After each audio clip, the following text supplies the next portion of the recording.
데이비드 호킨스의 그 의식 지도를 얼마 전에 제가 이제 알려드렸는데, 이렇게 여러 종교에서 궁극적 목표로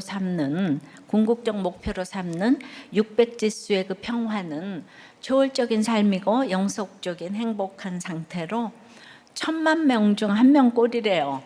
그럼 여러분 평안입니다가 굉장히 대단한 수준이더라고요. 우리 최고의 경지는 에너지 수준 700에서 1000으로 측정되는 깨달음인데요. 이것은 이제 항상 신성과 결합되어 있어서 뭐 예수님, 부처 뭐 이렇게 수준이라고 해요. 근데 우리는 최악의 마음 상태인 그 수치심과 죄책감으로 뭉쳐진 죄인이죠. 평안할 수 없어요.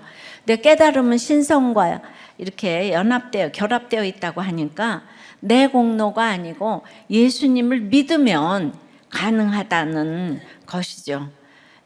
정말 우리가 죽었다가 살아나면 세상 이치에 눈을 뜨게 되는 것이잖아요, 그죠? 그래서 좀 더 자세히 어떻게 눈을 뜰지 생각을 좀 해보겠습니다. 첫째로 엘리사의 지팡이라고 눈을 뜨게 하는 것은 아닙니다. 31절입니다.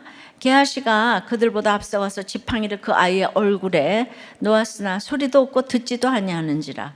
돌아와서 엘리사를 맞아 그에게 말하여 아이가 깨지 아니하였나이다 하니라. 게하시는 엘리사 선생님이 시킨 대로 지팡이를 죽은 아이의 얼굴에 놓습니다. 하지만 아무런 변화도 없이 반응도 없이 그대로 죽은 채로 누워 있어요. 그러니까 당황한 게하시는 오던 길로 되돌아가서 엘리사 선생님이 를 만나서 아이가 깨지 않았어요 라고 보고를 합니다.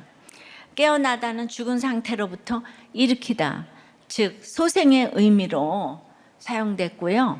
누가복음 11장에 보면 죽은 나사로의 상태를 잠들었도다 라고 표현하시고, 그러나 내가 깨우러 가노라 라고 말씀하셨어요. 그러니까 죽은 가운데서 깨어나는 부활은 인간의 능력으로는 불가합니다. 어쨌든 게하시의 사역으로는 아이에게 엘리사의 지팡이를 놓았지만 소리도 없고 듣지도 아니합니다. 깨어나지 못합니다. 엘리사도 믿고 보냈지만 게하시를 몰랐어요. 하나님이 아니니까요.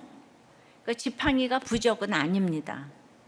그러니까 유명한 설교를 그대로 하고 흉내를 내어도 진실하지 못하면 결정적으로 사람을 살리기는 어렵습니다. 어느 정도까지는 되는 것처럼 보이지만요. 엘리사 밑에서는 쉬워 보였는데 게하시 혼자 보내니까 이 아이에게 말씀이 들리질 않네요. 애통함 없이 그야말로 약장수처럼 사기꾼처럼 연기를 한다고 살아나는 것은 아니지요. 이 연기는 수냄 여인의 연기와는 아주 다른 연기죠. 그런데 어떤 목자님이 오늘 목사님 설교, 지난주 거죠. 오늘 목사님 설교 또한 100% 수용이 되지는 않는 그런 내용이 일부 있었습니다. 구원을 위해서라면 거짓말을 해도 된다라니? 물음표 몇 개. 아직 잘 수용이 안 되는 부분입니다. 그랬더니 그 목장의 부목자님께서 저는 목자님과 함께한 세월이 5, 6년 가까이 되는데 너무나 목자 역할에 완벽해서 빈틈이 없기 때문에 숨이 막힐 정도입니다. 하여 담주에 목자님 일정 관계로 우리 목원들만 식사 예정인데 그 빈틈을 찾아 구체적이고 디테일하게 험담거리로 나눔을 할 예정입니다. 그러니까 이제 목자님이 좀 망가지셔야 하는데요. 너무 빈틈이 없으니까 목장 식구들이 목자님의 그 빈틈을 지금 찾겠다고 하시잖아요. 그러니까 지금 이제 똑같은 연기지만 수냄 여인의 연기가 있고 또 이제 엘리사의 게하시의 연기가 있는 거예요. 게하시는 엘리사 옆에 있었다는 이유로 자기를 과대평가했어요. 게하시도 하나님을 경험해야 하고 만남이 있어야 하는데요. 예수님이 변화산에 올라간 그때 제자들은 산 아래에서 귀신 들린 아이를 고치지 못했어요. 그렇다고 지금 담임 목사만 찾으라는 얘기가 아니에요. 또 수냄 여인의 믿음이 더 좋아 보인다고 평신도만 찾으라는 얘기도 아닙니다. 이 소리가 아닙니다. 이 소리도 아닙니다. 용각사는 소리가 나지 않습니다. 그러니까 여러분은 항상 겸손하셔야 합니다. 곳곳에서 소리가 나지 않아야 돼요. 겸손해야 분별이 됩니다. 그러니까 똑같은 연기인데 구원을 위한 연기가 있고 이익을 위한 연기가 있잖아요. 그죠? 이거를 이 구속사가 안 깨달아지면 다 똑같이 아유 솔직하려매요 이렇게 되는 거죠. 진실하려매요 이렇게 되는 거죠. 자, 32절에 엘리사가 집에 들어가 보니 아이가 죽었는데 자기의 침상에 눕혔는지라.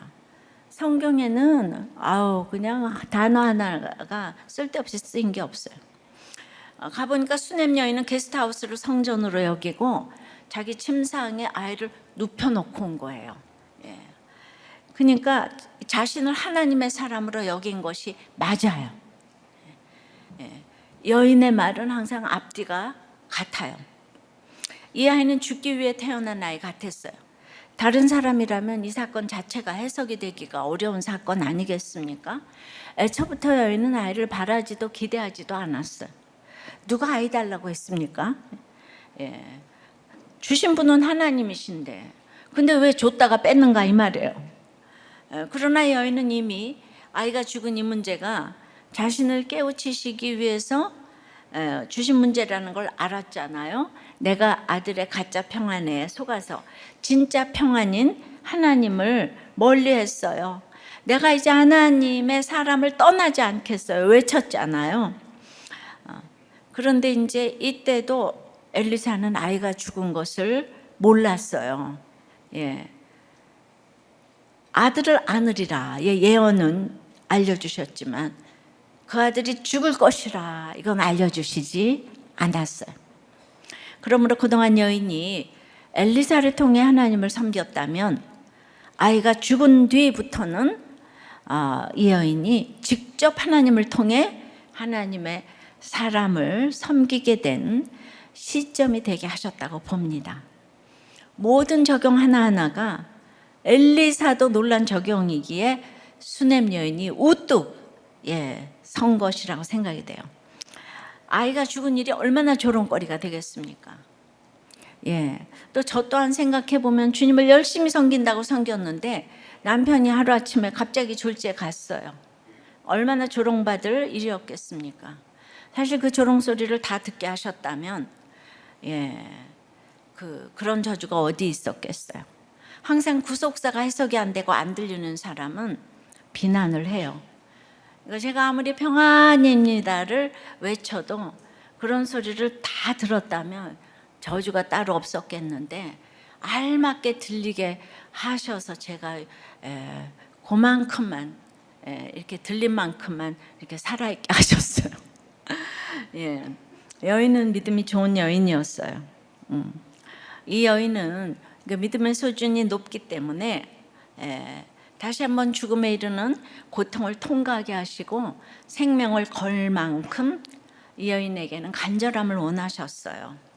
한 번씩 죽음을 경험하게 되면 성경이 잘 깨달아지는 역사가 있죠.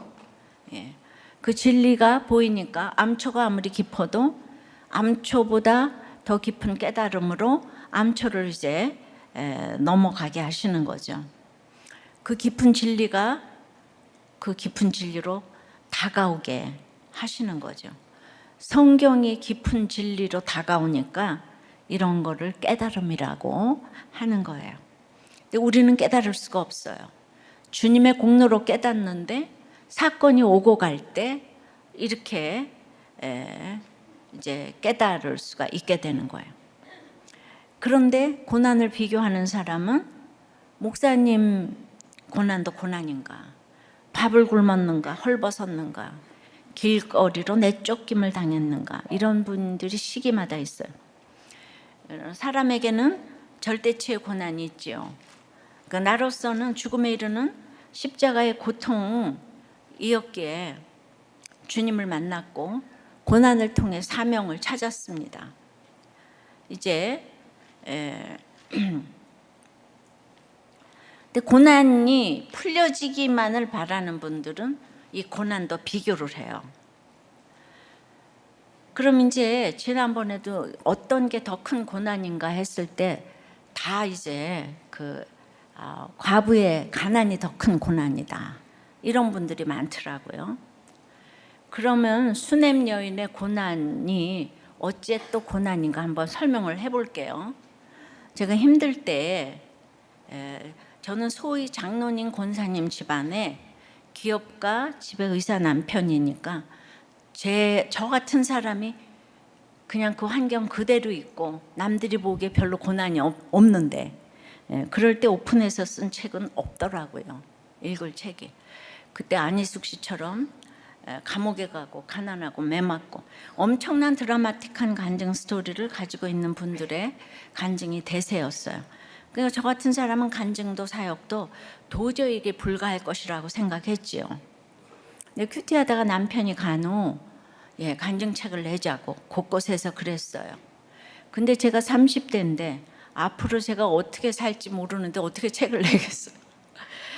저 자신에 대해서도 자신이 없었고 그래서 이제 50이 돼서 이렇게 또 신학을 하고 교회를 개척할 때까지는 책을 못 냈었죠. 늘 숨죽이고 나 같은 사람이 큐티 모임을 하는데 다 오시는 것이 이상해서 1절 테이프도 안 만들고 녹음도 못하게 했어요. 제가 힘들었다는 생각 안 드세요? 저는 그냥 알려지면 알려질수록 저는 이제 사는 게 힘든 거예요. 조금 하다 보면 아무도 안 올 거라고 생각을 했습니다. 근데 여기서 개척하고도 수요 모임은 또 영상도 안 올리고 또 녹음도 못하게 했어요. 늘 자신이 없어서요. 지나온 세월을 생각하면 여기까지 어떻게 왔나 싶지만 분명 목회 성공이 목표는 아니에요. 근데 이게 큐티를 했으면 좋겠는데 한쪽에서는 그런 마음도 있고 한쪽에서는 늘 두렵고 떨리고 자신이 없는 거, 이것도 맞고 저것도 맞아요. 이렇게 두렵고 떨리는데 교회를 이익의 재료로 내 자랑의 지팡이로 삼고 올 수는 더더욱 없지 않았겠어요? 그런데 이제 20년 지나서 목회를 해보니까 영혼 구원보다 목회 성공인 목표인 사역자가 정말 많더라고요. 말로는 아니라고 하는데요. 우리도 꽤 목자들도 다 사명자들이잖아요. 그런데 아까도 질문했지만 목자들 초모임에서 선지생도 아내의 가난과 수냄 여인의 아들 없음이 누가 더 큰 고난인가 질문을 하니까 다들 과부의 가난이 더 큰 것 같다고. 그러니까 앉으나서나 돈이 하나님처럼 보이는 거예요. 그럴 때 돈이 생기면 사명은 간 곳 없고 세상으로 떠내려가는 경우가 많잖아요. 돈이 있다면 이 세상에서 쾌락과 정욕의 길에 빠지기가 정말 쉽죠. 그러니까 그 좋은 돈보다 귀한 하나님이 상급이 되는 인생을 보여야 하는 책임은 부자가 훨씬 힘든 거예요. 그래서 오죽하면 부자가 천국 가는 게 낙타가 바늘기로 들어가는 것보다 더 어렵다고 했겠습니까? 그러니까 수냄 여인은 어쨌든 갇혀진 환경에서 아들을 잃었어요. 이 죽음에 이르는 아들 고통을 통해서 하나님이 독생자 예수 그리스도를 잃으신 아픔을 채울하게 된 것이죠.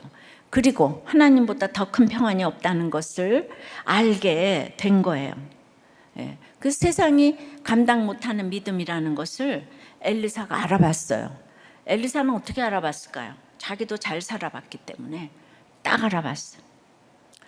여러분 가운데도 저를 딱 알아보는 사람도 있고 20년을 다녀도 아직도 아니라고 생각하는 사람이 있어요.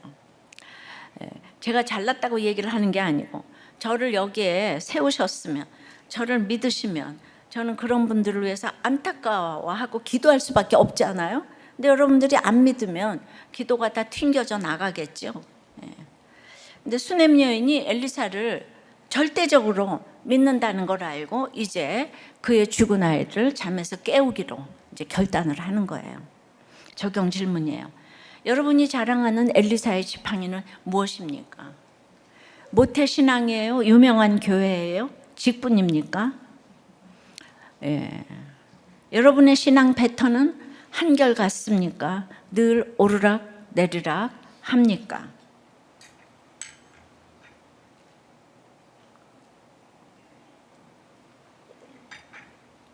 눈을 뜨려면, 그래서 엘리사의 지팡이가 그렇게 이제 뜨게 해주시잖아요. 두 번째는 여호와께 기도합니다.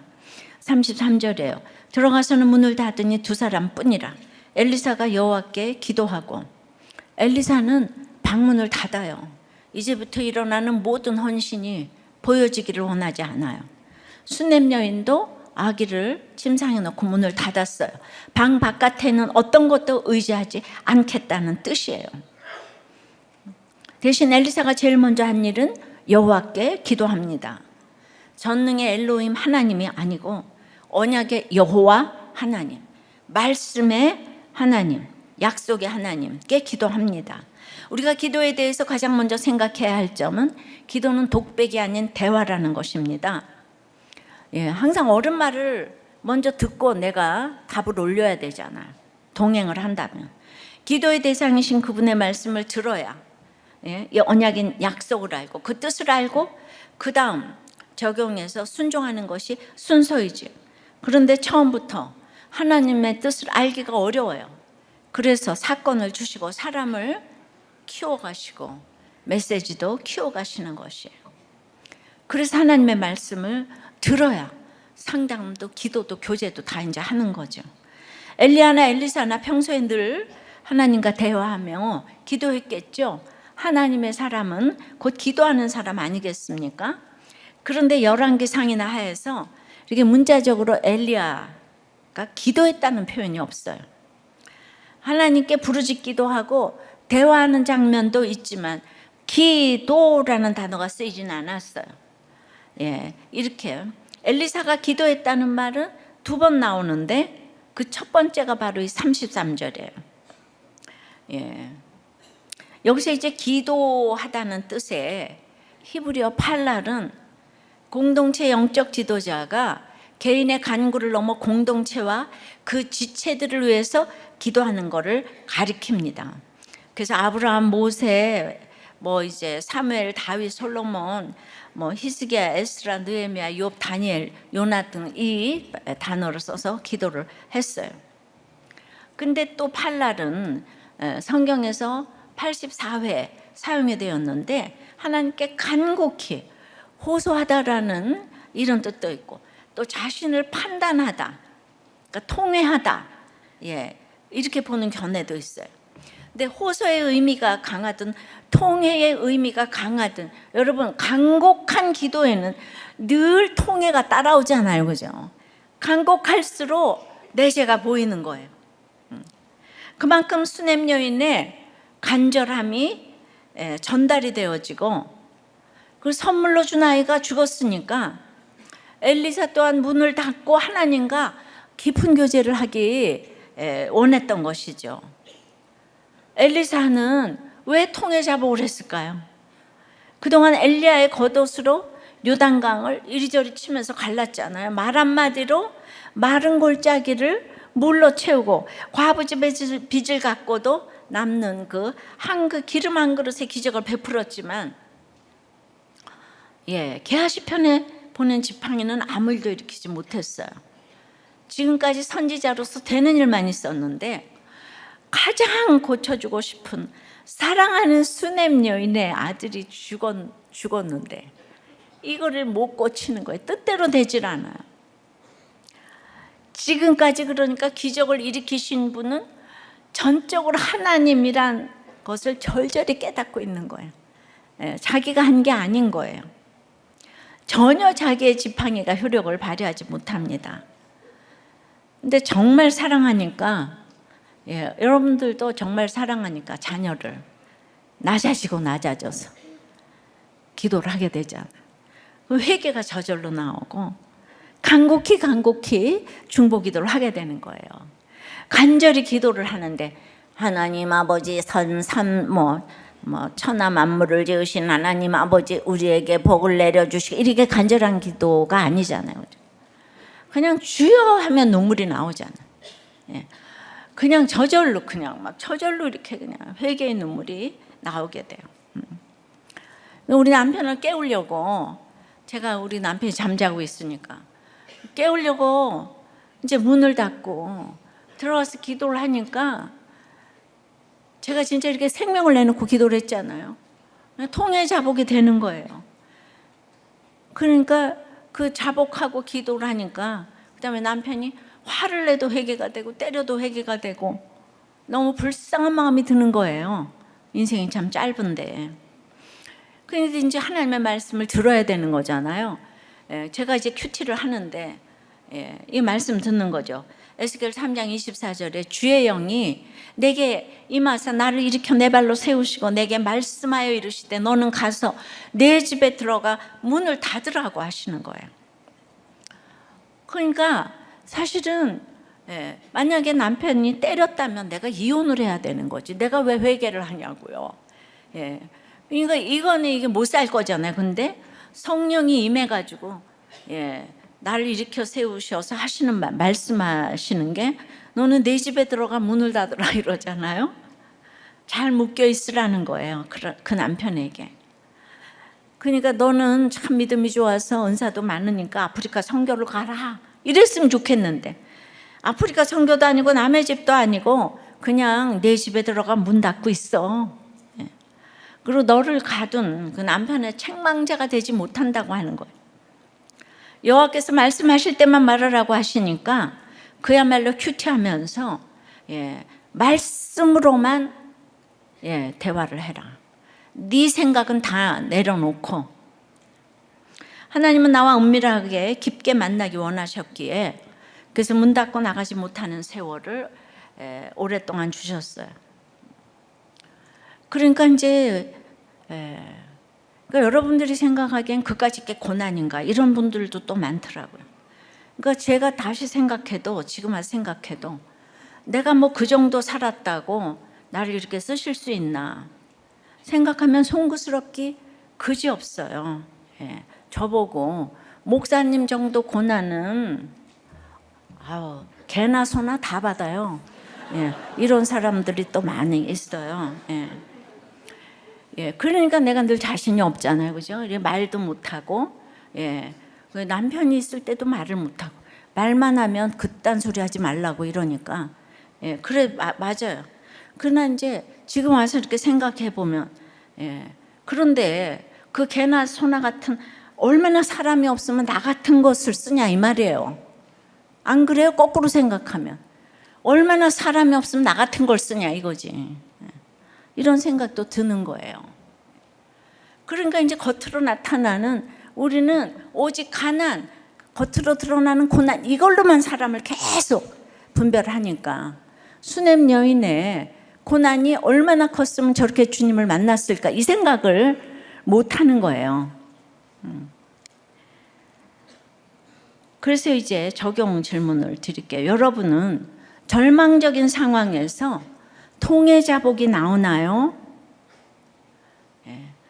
다 끝났어. 이제 이혼이야, 사표야, 죽어야 돼 하는 일은 뭐예요? 이러는 거죠. 말씀대로 적용하고 기도하는 게 왜 중요한지 이해가 되나요? 그래서 요즘 언약의 여호와께 기도합니까? 전능의 하나님께 기도합니까? 그 언약의 하나님 십자가 잘 지고 구원을 이루려는 거고 전능의 하나님은 그냥 뭐든지 다오다오 달라달라 이 신앙이잖아요. 질문 훈련 잘하며 큐티 잘하고 있습니까? 하나님의 뜻을 우리가 물어야 되는 거죠. 근데 그런 얘기를 들으면서 여기까지 왔다는 거가 진짜 하나님 상급이 아니면 제가 왔겠습니까? 제가 어떻게 남한테 욕을 먹겠어요. 교양이 있는데. 그런데도 하나님 자체가 상급이 돼서 맨날 녹음도 하지 마요. 적지도 마요. 이러면서도 또 사람이 오기는 봐라. 그러니까 진짜 나는 이제 자신도 없고 또 욕먹으면 안 되니까 그렇게 조심하면서 왔는데 이렇게 지금 이제 모인 것에 대해서 여러분은 띵크를 좀 해보셔야 돼요. 자, 눈을 뜨려면 세 번째는 고정관념을 뒤엎고 엎드려야 합니다. 34절 5절에 아이 위에 올라 엎드려 자기 입을 그의 입에, 자기 눈을 그의 눈에, 자기 손을 그의 손에 대고 그의 몸에 엎드리니 아이의 살이 차차 따뜻하더라. 엘리사가 내려서 집안에서 한번 이리저리 다니고 다시 아이 위에 올라 엎드리니, 여기 엎드리다는 동사가 세 번이 나오는데요. 첫 번째 엎드리다는 눕다고요. 둘째, 셋째는 구부리다예요. 구부리다. 눕다는 부정한 시체를 살리기 위해서 끌어안는 행동을 말하고요. 구부리다는 그 행동이 가진 영적인 의미를 이제 알려주는 건데요. 여기 특별히 구부리다는 이그하르라는 단어인데 성경에서 총 3번이 나오는데 이곳에서 2번 나오고 한 번은 열왕기상 18장 42절에서 나오는데요. 엘리야가 갈멜산 꼭대기로 올라가서 땅에 꿇어 엎드려 그의 얼굴을 무릎 사이에 놓고 해서 꿇어 엎드려, 그러니까 바로 이 이거하르인데요. 몇 년간 이어진 가뭄이 극에 달했을 때 엘리야가 바알 선지자들을 제압하여서 다 죽이고, 그리고는 아합에게 큰 비가 내릴 것이다라고 말했잖아요. 그러니까 비 오지 않게 3년간 비 오지 않게 기도하고, 그 다음에는 바알 선지자 다 죽이고 이제 아합을 위하여 비가 올 거다, 아합을 위하여 기도를 하는 거예요. 근데 바알 선지자 850명을 죽이고도 결국 아합을 변화시키지 못했어요.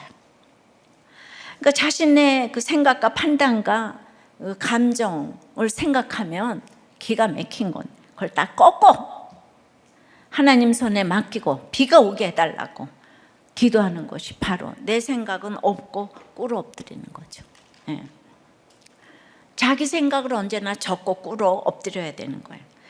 엘리사가 아이의 시신 위에 엎드리는 것도 이처럼 구원을 위해서 자신의 고정관념과 판단과 감정을 꺾고 구체적으로 수고하는 것이에요. 하나님의 사람은 거룩한 사람이에요. 세상의 부정함에서 완전히 구별된 사람이에요.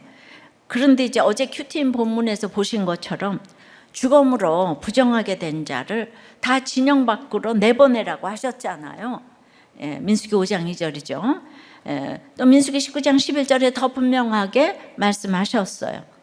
사람의 시체를 만진 자는 이래 동안 부정하리니, 그래서 자신을 부정함에 오염되지 않게 유지하기 위해서 시체를 만지면 안 되는 거예요. 그런데 통에 자복한 엘리사가 그 다음 이어서 한 행동은 그 아이의 시신을 만진 거예요. 그냥 손만 만진 게 아니라 자기 입을 아이의 입에, 눈을 눈에, 손을 손에 딱 갖다 붙였어요. 이런 거 하려니까 문 닫아야 돼요. 아니면 이상하다 그럴 거 아니야. 나의 모든 수고와 이 모든 것들이 그렇게 알려지게 하면 안 되는 거예요. 그것도 어정쩡하게 이 부위들만 된 게 아니라 아이 위에 올라 엎드렸다고 했어요. 아이 위에 자기 몸을 눕혔다는 뜻입니다. 수넴 여인이 죽은 아이 몸을 엘리사의 침상 위에 눕힌 것처럼 이제 엘리사가 아이 시신 위에 자기 몸을 눕혔어요. 영혼에 대한 사랑이 없으면 결코 할 수 없는 행동이에요. 한 영혼을 사망에서 생명으로 옮기려면 이처럼 간절한 기도뿐 아니라 구체적인 사랑의 수고가 따라야 합니다. 자기 처소에서 자기 침상에 누일 뿐 아니라 차가운 시체, 보기도 힘든 시체를 나의 온기로 덮어주라고 하시는 거예요. 우리 목장에서 지금 얼마나 차가운 시체들이 있습니까? 그죠? 아이고, 생각하기도 무섭네. 예수님을 만나지 못하면 죽은 자나 마찬가지인 거예요. 그런데 무려 3번이나 시체의 몸을 펴서 엎드렸다고 하잖아요. 따뜻해지질 않으니까. 그럼 엘리사에게 거리낌이 전혀 없었을까요? 이래도 되나? 라는 의문이 하나도 없었을까요? 이렇게 시체를 안았으면 7일이 아니라 14일을 부정한 채로 지나야 되는 건 아닐까 하며 귀찮게 여기는 마음이 하나도 없었겠어요? 우리와 성정이 똑같은데 왜 없었겠습니까? 그런 생각 다 했겠죠. 여러분도 목장에서 내가 뭘 이렇게까지 해야 되나, 귀찮은 마음이 왜 없겠습니까? 당연히 있어요. 예. 그럼에도 불구하고, 그러니까 회개가 되는 거죠. 날마다 말씀을 보면 하나님 귀찮았어요. 하나님 제가 또 귀찮았어요. 그럼에도 불구하고 엘리사는 아이의 차가운 몸을 끌어안았어요. 거리낌과 의문과 귀찮음 모두 감수하고 그냥 끌어안았어요. 적용해야 되니까. 내가 사랑이 샘솟지 않아도 우리는 이제 적용을 해야 되는 거예요. 말씀으로 하라 그러니까 그날. 에스겔처럼 너 문 닫고 들어가서 벙어리가 되라 하니까 내 마음은 원치 않지만은 하나님의 명령이니까. 그런데 이런 적용을 보면서도 여러분들이 그렇게 진정성 타령을 해서야 되겠습니까? 내가 인정하는 진정성보다 훨씬 더 크고 귀한 게 하나님의 말씀에 대한 믿음이고 순종이에요. 적용은 순종이고, 순종은 하나님이 진정성 있다고 인정하시는 것이에요. 내가 남편을 절절히 사랑해서 날마다 무릎 꿇고 사과하고 그러지 않을 수 있잖아요. 얼마든지. 근데 하나님이 하라고 그러니까 적용으로 사과를 하고 하는데, 여러분들은 또 내가 잘못했어요, 미안해요 그러면 그거 적용이죠. 그래서 진정성이 없어. 적용을 했기 때문에 진정성이 없대요. 그럼 여러분, 인간의 그 사랑보다 하나님 때문에 적용한 것이 더 낮은 레벨인가요? 그러니까 이것이 구속사가 안 깨달아지면 날마다 과거의 상처를 들먹이면서 행위곤에서 못 벗어나는 거예요. 그러니까 과거에 남편이 바람을 폈는데 지금 와서 사과를 하면은 진정성이 없다 그래요. 그 과거의 남편의 사랑은 인간의 사랑이잖아요. 지금 하나님 사랑해서 사과를 하는데 진정성이 없대. 그럼 인간의 사랑으로 돌아가라는 거예요? 물론 진정성이 없을 수도 있어요. 어쩌겠어요. 이것도 맞고 저것도 맞아요.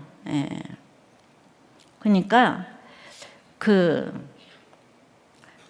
사랑은 인간의 사랑이고 적용은 하나님의 순종이잖아요. 그러면 입으로라도 사과하면 받아줘야 되는 거예요.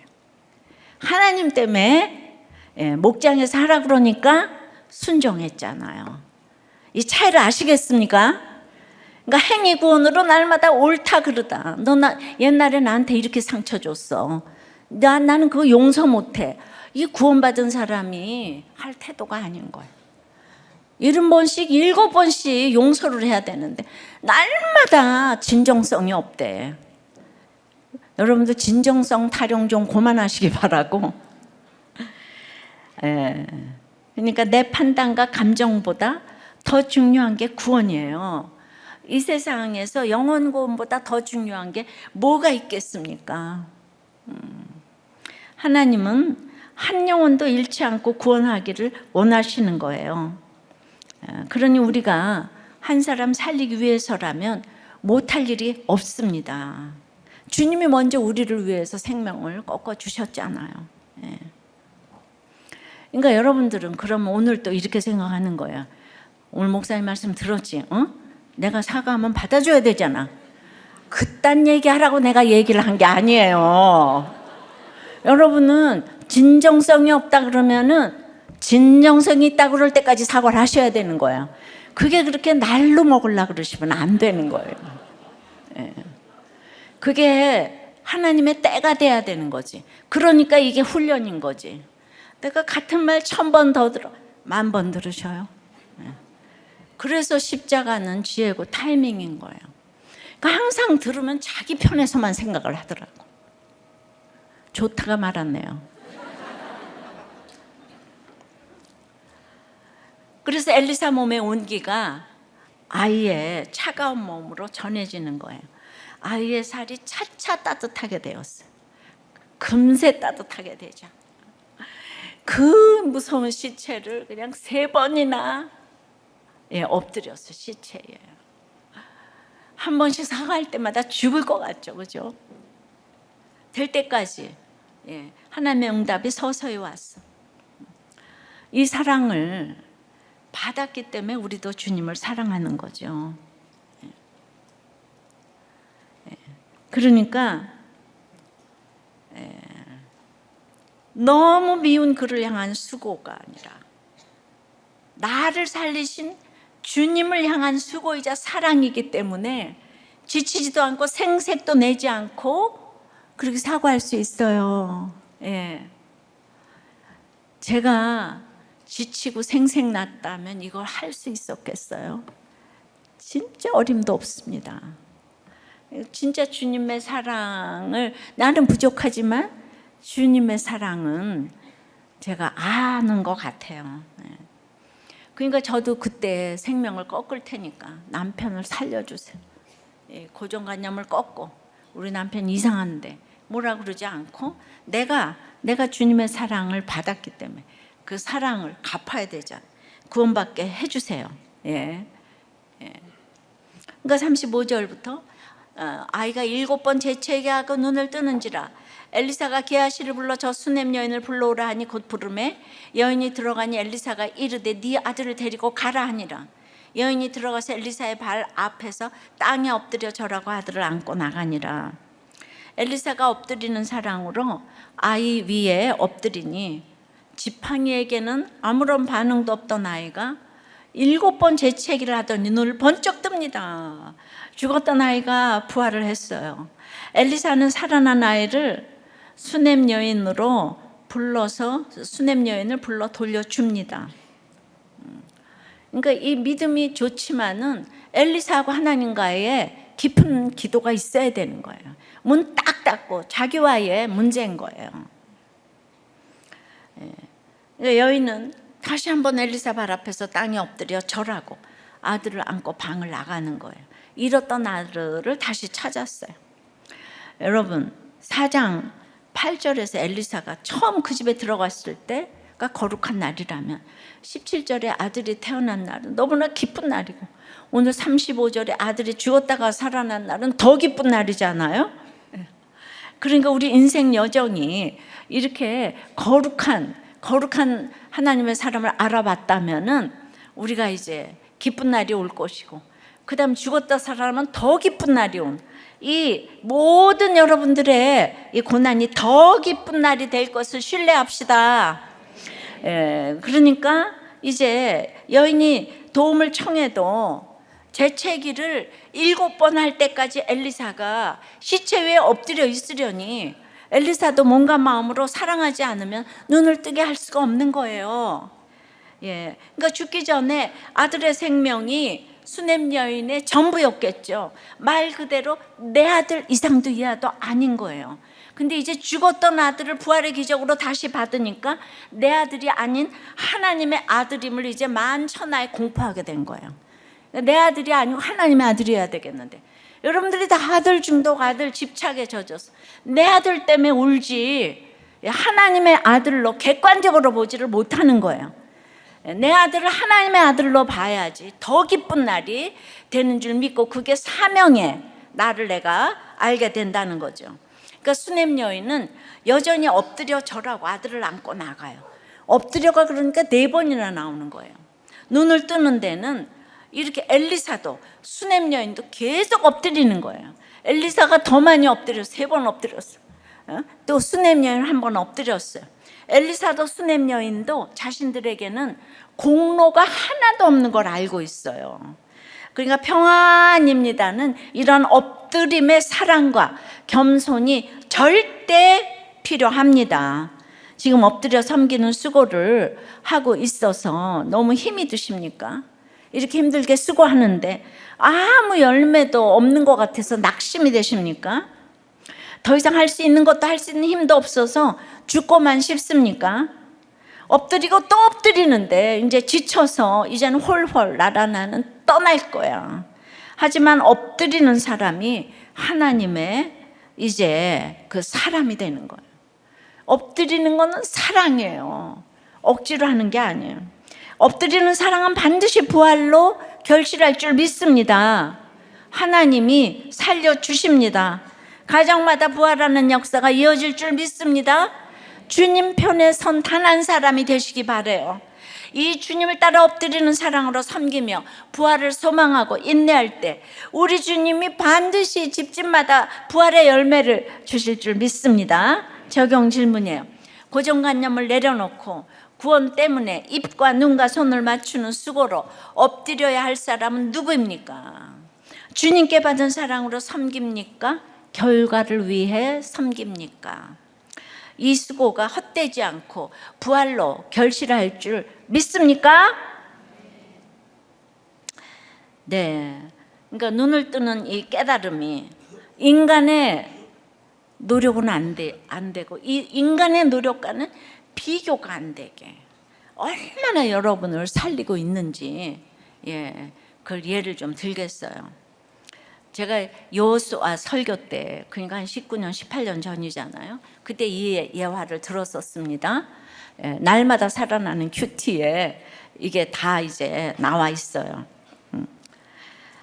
미국의 뉴욕 주립대 의대 학장인 마이클 로이즌 교수가 당신은 몇 살입니까? 라는 그의 저서에서 달력 나이보다 젊어지는 78가지 방법을 제시했어요.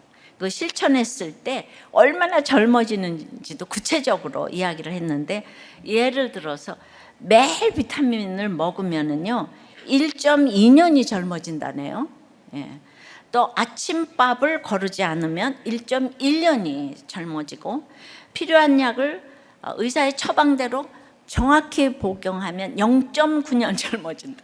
반면에 처방전과 다르게 복용하면 1.6년 더 늙어진대요.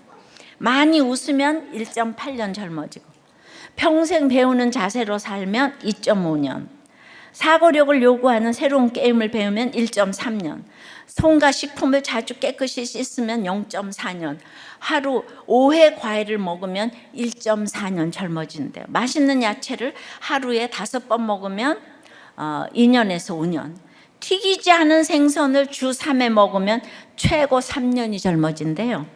담배를 하루 한갑 피우면 근데 8년이 늙는데요. 일정한 시간의 숙면을 취하면 3년이 젊어진답니다. 규칙적으로 운동하며 일주일에 3,200칼로리 이상을 소비하면 3.4년이 젊어진대. 체력 강화 운동은 1.7년이 젊어지고 대기 오염에 노출되면 2.8년이 더 늙는데요. 자, 이제부터 잘 들으세요. 그런데 말이죠. 스트레스를 받은 친구를 방문해서 위로하면 8년이 젊어진대요. 반면에 그런 친구를 피하고 댕기면 8년이 더 늙는데요. 그러니까 여러분들에게 오는 십자가를 피하면 안 된다는 거죠. 그리고 그 힘든 친구에게 날마다 전화 통화를 하면 또 8년이 젊어진다는 거예요. 감사하면서 긍정적인 태도로 살면 6년이 젊어진답니다. 가장 기가 막힌 거는 해결할 방법이 없는 이 큰 스트레스를 받았을 때 방법이 없으면 30년 더 늙는데요. 큰일을 당하면 다 늙었어. 30년. 이거는 규칙적인 운동을 한다고 해서 해결되지 않아요. 학교나 직장 대인관계에서 스트레스가 쌓이기 시작하면 어떤 음식도 운동도 백약이 무효라는 거죠. 제가 지금 여러분에게 30년 젊어지는 비결을 알려드렸죠? 500원. 고통의 정도를 지수로 따지면 사별의 아픔은 200%고 이혼의 상처는 70%래요.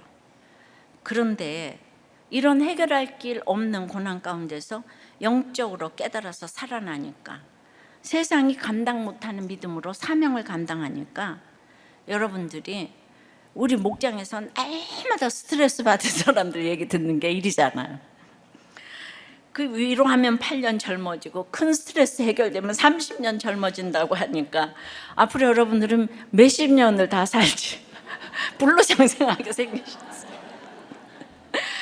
그런데 그야말로 제가 30대 졸지의 과부가 됐잖아요. 옛날에 쓰러졌겠죠. 한 분, 그 다음에 지금까지도 한 분 한 분 힘든 이야기를 듣고 해석하고 위로하면서 다른 거는 다 모르겠어요. 그렇지만 그 제 피부는 날로 뽀얘진다는 거 아닙니까? 이해할 수가 없는 거예요. 정말 건강관리라고 제가 할 것이 무엇이 있겠습니까? 이렇게 바쁜데 저 어디서 본 일도 여러분들이 없으실 텐데 그러니까 초창기에 한 학생이 올린 큐티 나눔을 보니까 친구에게 맞았다는 거예요. 갑자기 와서 때리는데 맞받아치면 하나님의 자녀답게 지내겠다는 다짐이 물거품이 되기 때문에 예수님은 자신을 팔 가룟 유다의 발도 씻어주지 않으셨는가라는 마음으로 그저 맞았대요. 그래서 이제 학생부에 불려갔는데 친구가 그동안 제 말투에 기분이 나빴다고 하더래요. 그래서 그 쌓였다가 폭발을 했다고 그랬대요. 그래서 내가 맞고만 있기를 잘했구나. 내 말투를 고치게 하시려고 하나님이 이 사건을 주셨구나 깨달았다고 했어요. 얘가. 그 친구에게 바로 사과했대요. 이 사과를 이렇게 해야 되면 진정성이 없어 이러겠죠 또 친구가. 그래서 사과했어요.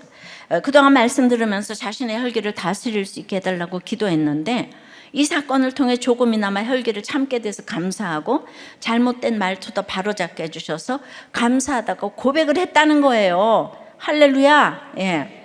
그러니까 이 말이 진짜 맞는 게요.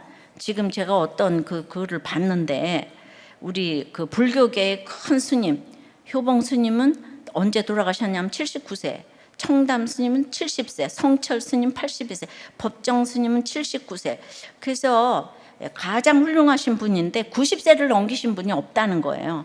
근데 훌륭하셨던 개신교 목사님들은 한경직 목사님이 99세, 방지를 목사님은 104세, 김창희 목사님 96세, 강원용 목사님 90세. 그래서 고승들의 평균 수명은 77.5세고 훌륭하셨던 목사님들의 평균 수명은 97세래요.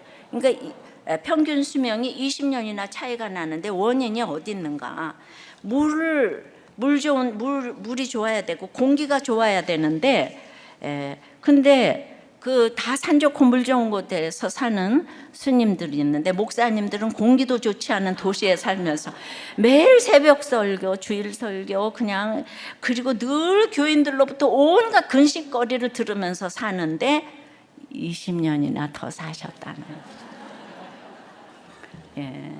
그러니까 여러분들이 지금 공동체 안에서 목자부터 서로 죄를 고백하고 중보하고 말씀으로 여호와께 기도하니까 다들 엎드려서 눈을 뜨니까 이게 인간의 힘으로는 안 되고 예수님의 신성임에서 우리를 깨달음의 영으로 인도하니까 이런 놀라운 일을 세상 학자가 연구해서 발표를 해 주셨어요. 목장이 얼마나 대단한 일을 하고 있는지. 그렇지만은 인간의 상담으로 늘 다른 사람을 돈 주고 상담하는 사람도 많잖아요. 그러면 그게 내 노력으로 하니까 도리어 스트레스가 될 수가 있는 거예요. 눈을 떠야 돼요. 영의 눈을 떠야 돼. 하나님의 힘으로 상담해주고 받아야 30년 젊어지는 줄 믿습니다. 이 놀라운 눈을 뜨는지라 이게 얼마나 놀라운 일인지 우리들 교회가 열매가 된다고 저는 생각하고 저는 20년 전에 이 설교를 했는데 이게 진짜가 안 되면 어떡하나 걱정하면서 설교했는데 20년 지나고 나서 보니까 저부터 열매가 되잖아요. 그죠? 여러분 목자님들 다 힘든 일들 많은데 다 기뻐서 놀라운 역사의 현장인 줄 믿습니다. 말씀 맺어요. 눈을 뜨는지라. 엘리사의 지팡이가 눈을 뜨게 하는 건 아니에요. 언약의 하나님 여호와께 기도해야 돼요. 통해 자복하면서 우리가 정말 절절절절 우리가 울어가면서 다 기도하잖아요. 그럴 때 내가 그 사람을 위해서 고정관념을 뒤엎고 모든 것을 꺾고 엎드리게 되니까 우리 모든 목장 식구들이 살아나는 줄을 믿습니다.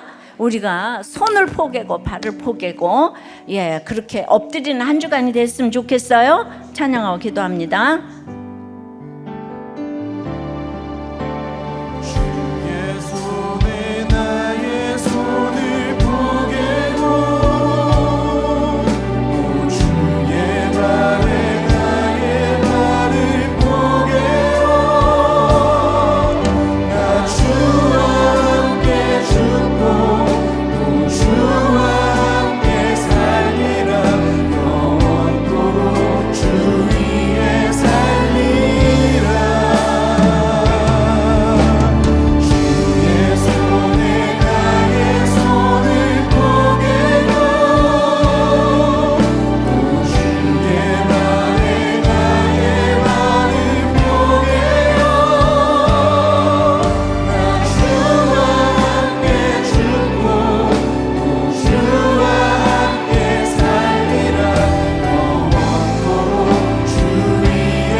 우리가 눈을 떠야 하는데 우리가 인간적인 생각으로 좋은 음식 먹고 좋은 사람 만나서 좋은 음악 듣고 너무 좋을 것 같지만 오늘 힘든 사람을 피하면 8년이 늙고 그런 사람을 위로하면 8년이 젊어진다고 하잖아요.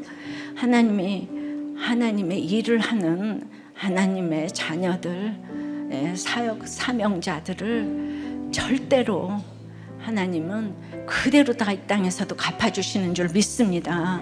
이 하나님을 믿고 우리가 목장 잘 나가게 해달라고 기도하시고 인도도 잘하게 해주시고 그것이 우리 자손을 지키는 최고의 정말 정말 그런 방법을 우리에게 가르쳐 주셨는데 딴 데로 도망가지 않게 해달라고 기도하시고 앞뒤가 같은 믿음이 되게 해달라고 절망적인 상황이라면 통해 자복부터 하게 해달라고 전능의 하나님보다 언약의 하나님께 기도하며 고정관념을 내려놓고 어떤 상황에서도 엎드리게 해달라고 부활의 열매를 보게 해달라고 특별히 참으로 이 목자님들 잘 듣게 해달라고 기도하시고 목자님들의 수고를 갚아달라고 그 다음에 우리가 다 같이 만인제사장 시대에 모범부터 다 똑같이 예수 그리스도의 사명자로 살게 해달라고 다 같이 주님 부르고 기도합니다.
아버지 하나님, 제가 이렇게 눈을 뜬 간증을 했어요.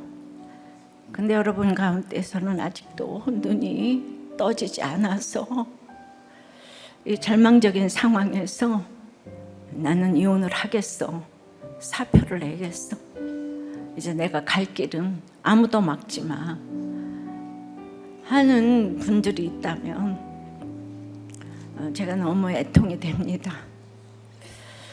제가 아직 통해 자복이 부족하여서 이렇게 요즘 여러분들을 이렇게 막지 못하는 일들이 이렇게 많이 생기고 있어요.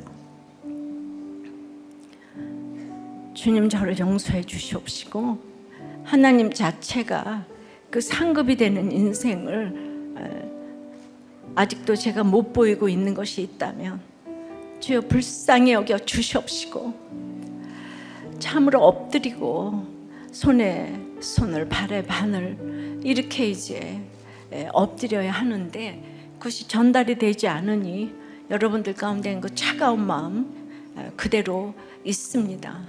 주님, 진정성이 없다고 하는 말이 맞습니다. 주님, 그러나 여러분들이 바뀌어지기를 원하는 마음은 정말 진짜예요.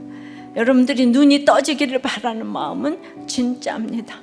제가 너무 애통하니 세상 학자도 이렇게 정말 연구를 해서 이것을 이제 세상에 발표를 해놓았어요. 절대로 가정은 지킬 만한 최고의 것이고 참으로 가정중수 말씀 묵상은 진리 중에 진리인 줄 알게 도와주시옵소서. 내가 이렇게 스트레스 받는다고 가정을 떠나면 거기는 평화가 있는 게 아니에요. 내가 지금 이 스트레스 받는 상황을 다른 사람들에게 내놓고 나갈 때 스트레스가 없어질 줄 믿습니다. 상처가 별이 될 때 이혼이 답이 아니고 내가 가정을 지키면서 그 스트레스를 내가 받고자 할 때 여러분들의 스트레스가 다 물러갈 줄 믿습니다.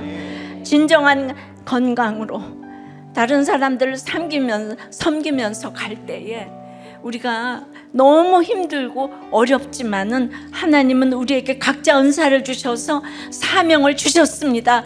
나에게 필요한 일, 그 일을 하다 가면 되니까 주님, 하나님이 계시다면 그럴까? 하나님이 계십니다.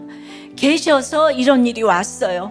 잘 해석하고 해결되어서 무조건 가정을 지킬 수 있도록 역사하여 주시옵소서. 아버지 하나님, 다른 생각이 아버지 하나님 정말 틈타고 들어오지 않도록 오직 하나님만이 우리의 주인이 되어주시고 이 부활의 주님이 우리를 살려주시고 여러분들을 살려주셔서 다 눈을 뜨게 도와주시옵소서. 영적인 깨달음으로 이 사건을 가지고 다른 사람까지 살리고 가는 여러분들이 될 수 있도록 주여 은혜를 내려 주시옵소서. 창조 질서를 어지럽히는 모든 법안들이 제정되지 않게 도와주시옵시고 나라가 있어야 예배를 드리니 이 나라를 불쌍히 여겨 주시옵시고 아버지 하나님, 이렇게 구속사적인 가치관을 가진 위정자와 선량들을 허락하여 주시옵소서. 오늘 이제 눈이 뜨는지라의 가치관을 깨닫게 해주신 주님께 감사하여 드리는 헌금을 받아주시옵시고 하나님께 드릴 것만 있게 하시옵소서. 사람에게 또 줄 것만 있도록 하여 주시옵소서. 저희들의 가치관이 엎드림의 가치관으로 영육간의 강건함으로 저희들의 회사와 사업과 공부와 아이디어와 프로젝트에 기름을 부어 주시옵소서. 예수 그리스도 이름으로 기도드리옵나이다. 아멘.